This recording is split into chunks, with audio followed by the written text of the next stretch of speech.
এই মাছগুলো হলো গঙ্গার মাছ, আর এগুলোকে বলে বাচা মাছ।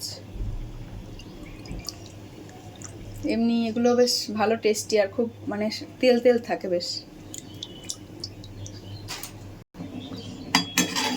তো এখানে ভাত ফুটে গেছে,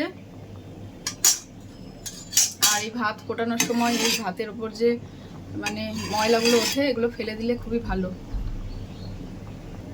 ভাত ফুটে গেছে, আর এই ভাতের ওপরে যে ময়লাগুলো ওঠে এগুলো ফেলে দেওয়া খুবই শরীরের পক্ষে ভালো, কারণ অনেক রকম কেমিক্যাল ইউজ করা হয় এখন।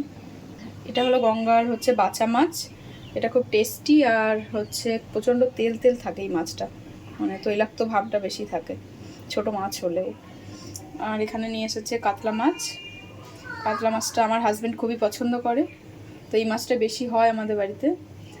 আর এখানে চিকেনটা ছেলের জন্য, কারণ আর আমরা সবাই খাবো, কিন্তু ও মাছ খেতে চায় না, ওর জন্য চিকেনটা আরও আনা।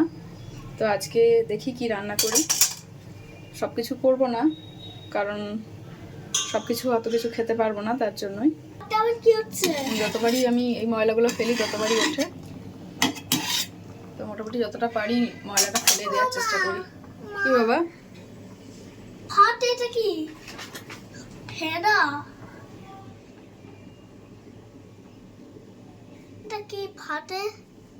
তুমি এখানে এসছো কেন ঘরে? রান্নাঘরে তোমাকে বলছি না রান্নাঘরে আসবে না। রান্নাঘরে হেনে পাপা বকবে। বাবা বকবে তো।